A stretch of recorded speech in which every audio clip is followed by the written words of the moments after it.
GFG का 14 अक्टूबर का question है। इसमें क्या है, दो बाइनरी सर्च ट्री गिवन है, तो उसमें जो कॉमन नोड्स होंगे वो हमको फाइंड आउट करने हैं। ठीक है, तो जैसे ये दोनों बाइनरी सर्च ट्री गिवन है, BST1 BST2, तो इसमें कॉमन क्या क्या होंगे, 10 कॉमन होगा, 7 कॉमन होगा एंड 9 दोनों में कॉमन होंगे एंड जब 4 भी कॉमन है। ठीक है, तो चलिए पहले इसका कॉन्सेप्ट समझ लेते हैं। तो चलो, ये हमको दो PST गिवन है। इसका पहले हम इन ऑर्डर ट्रांसफर कर लेंगे। इन ऑर्डर क्या होता है, पहले लेफ्ट में, फिर नोड में, फिर राइट में जाएगा। तो जैसे पहले फर्स्ट नोड के लिए चेक करेंगे, तो इसका इन ऑर्डर ट्रांसफर क्या हो जाएगा, 0, फिर 1 आएगा, फिर 4 आएगा, फिर मेन रूट नोड में पहुंच जाएगा, 5 आएगा, फिर उसके राइट में 10, लेकिन उसके लेफ्ट में 7 है। ठीक है, तो उसके लेफ्ट में 7, उसका लेफ्ट ट्री है नहीं, लेफ्ट सब ट्री, तो रूट नोड 7 प्रिंट हो जाएगा। फिर उसके राइट में जाएगा 9, और फिर वापस अपने मेन रूट नोड में आएगा 10। ठीक है, तो ये इस ट्री का इन ऑर्डर ट्रेवल्सर हो गया। अब इस ट्री का भी इन ऑर्डर ट्रेवल्सर निकाल लेंगे। तो रूट नोड हमारा 10 है, उसके लेफ्ट में जाएगा तो 7 रूट नोड हो गया, उसके लेफ्ट में जाएगा तो 4 होगा, फिर वापस रूट नोड में आएगा तो 7 हो गया, उसके राइट में जाएगा 9, फिर मेन रूट नोड में आएगा 10, फिर उसके भी राइट में ट्रेवल्सर करेगा 20 आएगा। ठीक है, तो अब क्या होगा, दो पॉइंटर बना लेंगे। मान लीजिए आई और जे है। ठीक है, तो आई पॉइंट की कहाँ करेगा, ये फर्स्ट पोजीशन में, और जे पॉइंटर यहाँ पास पॉइंट करेगा। ठीक है, अब इन दोनों वैल्यू को कंपेयर करेंगे, तो ये दोनों वैल्यू में ये वाली बड़ी है, ये वाली छोटी है।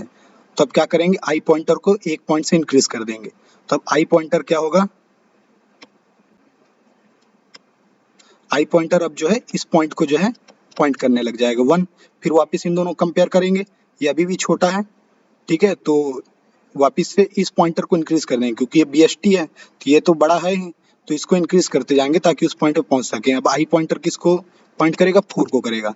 अब इन दोनों पॉइंट को कंपेयर करेंगे तो सेम आ गया, तो एक नया वेक्टर बना लिए रहेंगे, उसमें जो है इस अब सेम आ गया, तो ये दोनों वैल्यू को जो है, मतलब किसी एक वैल्यू को जो है उसमें इंसर्ट कर लेंगे। ठीक है, अब इस केस में क्या करेंगे, दोनों पॉइंटर को साथ में इंक्रीज करेंगे। तो दोनों पॉइंटर इंक्रीज करेंगे तो क्या हो जाएगा, आई की वैल्यू अब 5 हो जाएगी, और यहाँ पर जे की वैल्यू 7 हो जाएगी। ठीक है, अब वापस चेक करेंगे तो ये वाली वैल्यू बड़ी है, ये वाली छोटी है, तो इस पॉइंटर को इंक्रीज करेंगे।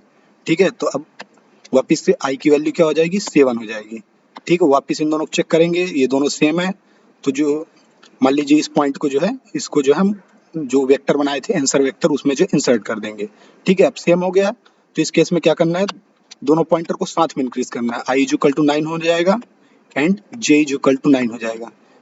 वापस से दोनों चेक करेंगे, 9 9 सेम है। ठीक है, तो इसको वापस से इंसर्ट कर देंगे आंसर वेक्टर में, और दोनों पॉइंटर को साथ में इंक्रीज करेंगे। ठीक है, तब आई इक्वल टू क्या हो गया, 10 हो गया, एंड जे इक्वल टू क्या हो जाएगा, 10 हो जाएगा। दोनों कंपेयर करेंगे तो 10 10 क्या है, इक्वल है, सॉरी 10 10 क्या है, इक्वल है। तो वापस से इसको इंसर्ट कर देंगे जो अपना आंसर वेक्टर है, और दोनों पॉइंट को साथ में इंक्रीज कर देंगे। तो अब आई वेक्टर क्या है, साइज से ऊपर चला गया। इस जो V1 वेक्टर है, मान लीजिए V2 वेक्टर है, तो इसके साइज से ऊपर चला गया। लेकिन आई अभी जे जो है, अब जे इस पॉइंट को पॉइंट करेगा। ठीक है, जे इस पॉइंट में आ जाएगा,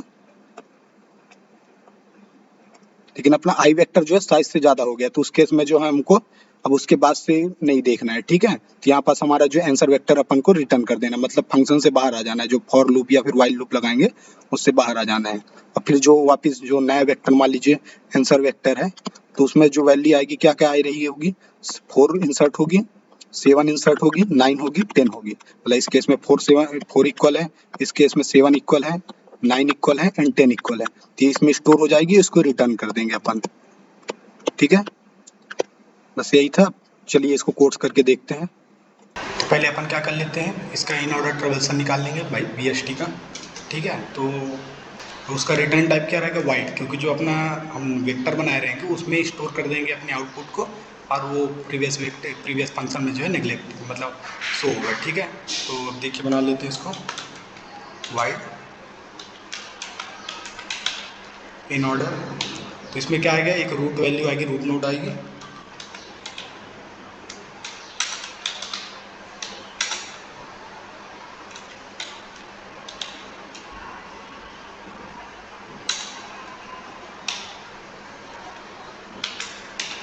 एंड क्या आएगी, एक वेक्टर जिसमें हम स्टोर करेंगे। ठीक है, अपने आउटपुट को। तो पहला केस क्या है, अगर root is equal to null हो जाता है,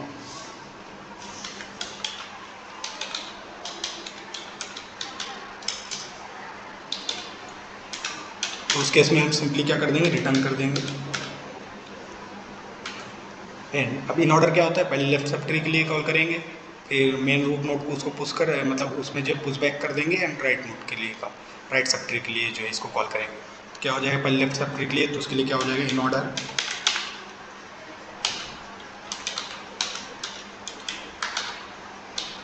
रूट का लेफ्ट है उसमें वेक्टर भी, ठीक है। फिर डाटा को जो है इसमें पुश बैक कर देंगे, ठीक है। तो वी डॉट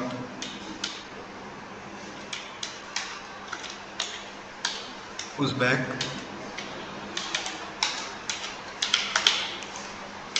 रूट का डाटा एंड फिर इसके राइट सब ट्री के लिए जो है कॉल कर देंगे।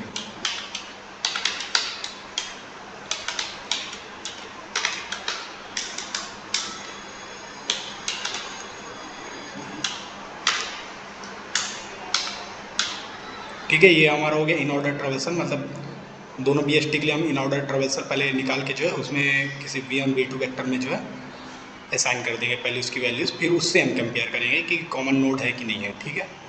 तो चलिए मेन फंक्शन में चलते हैं।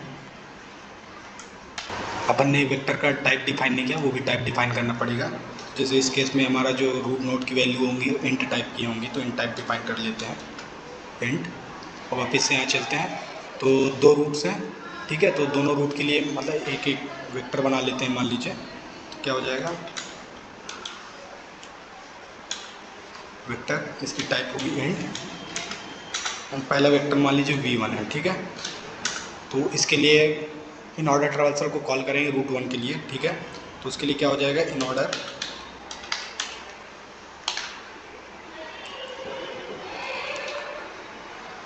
रूट 1 के लिए, और उसको स्टोर किस में करेंगे, वेक्टर 1 में, ठीक है।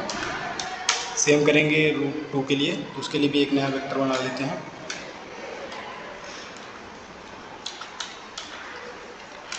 वेक्टर इंट V2 टाइप इसका नाम दे देते हैं। तो इसके लिए भी इन ऑर्डर निकाल लेंगे,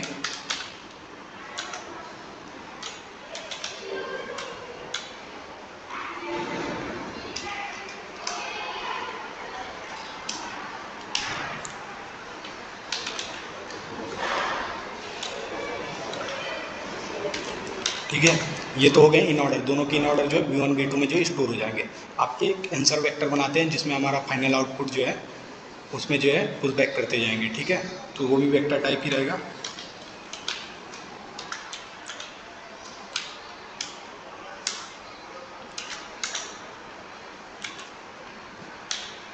ठीक है। ये फाइनल आउटपुट जो है इसमें पुश बैक करते जाएंगे अपना, और दो पॉइंटर जो पॉइंट करेगा वेक्टर V1 में V2 में कौन से पोजीशन पे है अभी। तो मान लीजिए हम उसको आई जी मान लेते हैं, int i is equal to 0, j is equal to 0, ठीक है। अब जो है अपन वाइल लूप लगाएंगे, तो यहाँ पास कुछ कंडीशन रहेगी कब तक चलेगी, ठीक है ये लूप। तो कंडीशन क्या होगी, वही दोनों को मतलब किसी एक का साइज जब तक ख़त्म ना हो जाएगा, ठीक है, तब तक चलेगी। तो वाइल V1 अच्छा sorry i is less than V1 dot size, तब तक ये चलेगा। एंड इसलिए अगर कोई एक कंडीशन भी ख़त्म हो गई, मतलब किसी एक का भी साइज से ऊपर जा रही वैल्यू, तो उस केस में जो हम रिटर्न कर देंगे, ठीक है, मतलब वाइल लूप से बाहर आ जाएंगे। And j is less than V2 dot size, तब तक ये लूप चलेगी। तो ठीक है, किसी रूट में किसी टाइम पे मान लीजिए ये जो अपनी V1 i and V2 j मतलब दोनों की वैल्यू सेम हो जाती है, तो उस केस में क्या है, उसको पुश बैक करेंगे हम आंसर वेक्टर में, एंड दोनों i और j पॉइंटर दोनों को साथ में इंक्रीज कर देंगे। तो इफ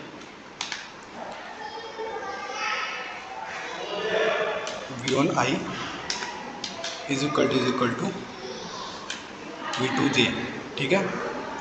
तो उस केस में क्या करेंगे, आंसर डॉट पुश बैक, मान लीजिए V1 V1i को जो है अपन स्टोर कर देते हैं, किसी एक वैल्यू को स्टोर करना, दोनों जो भी V1 V2 में से किसी एक रूट की वैल्यू, मतलब किसी एक वैल्यू को स्टोर करनी है, ठीक है। तो हमने मान लीजिए V1i को स्टोर कर दिया, ठीक है। तो V1i इसलिए लिखे हैं क्योंकि उस वैल्यू को स्टोर करनी है, ठीक है, पॉइंटर को स्टोर नहीं करना है। क्या है, दोनों i प्लेस कर देंगे एंड j प्लेस कर देंगे, ठीक है, ये हो गया। लेकिन अगर किसी केस में मान लीजिए इफ, मतलब सॉरी एल्स इफ, क्योंकि तीनों में से एक कंडीशन ही चलेगी। एल्स इफ मान लीजिए किसी पॉइंट पे जो है, जो अपना V1 है, V1 ऑफ i जो है लेस देना है, ठीक है, V2 ऑफ i से। तो उस केस में क्या करेंगे, मतलब पहला वेक्टर के कोई सा वैल्यू जो है आई पोजीशन की वैल्यू जो है कम है, तो ठीक है, तो उस केस में i प्लस करेंगे। तो मतलब जो पहला वेक्टर है उसमें से जो है इंक्रीमेंट करते जाएंगे i पॉइंटर को, ठीक है। और जे पॉइंटर जो है, सॉरी ये जे पॉइंटर होगा,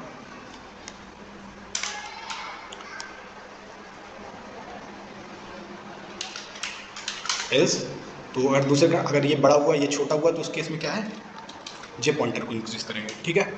अब से एक कोड था, कुछ नहीं है। अब देखिए, अब आंसर पॉइंटर में ये पुश बैक से जो है जब इक्वल होते जाएंगे, तो पुश बैक से जो उसको स्टोर करते जा रहे हैं। अब जो आंसर वेक्टर में जो है वो स्टोर है, तो इसमें जो है वेक्टर टाइप है, इसमें वेक्टर टाइप रिटर्न करना है, तो वही आंसर वेक्टर को हम रिटर्न कर देंगे, ठीक है। ये हमारा कोड कंप्लीट हो गया। तो चलो अभी इसे कंपाइल एंड रन करके देखते हैं। Compiled J word not declare in this scope.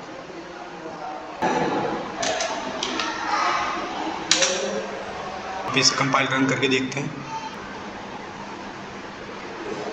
तो देखिए हमारा आउटपुट सही आ रहा है। इसको सबमिट करके देखते हैं कि सभी टेस्ट केस के लिए हमारा जो है कोड सही है कि नहीं है।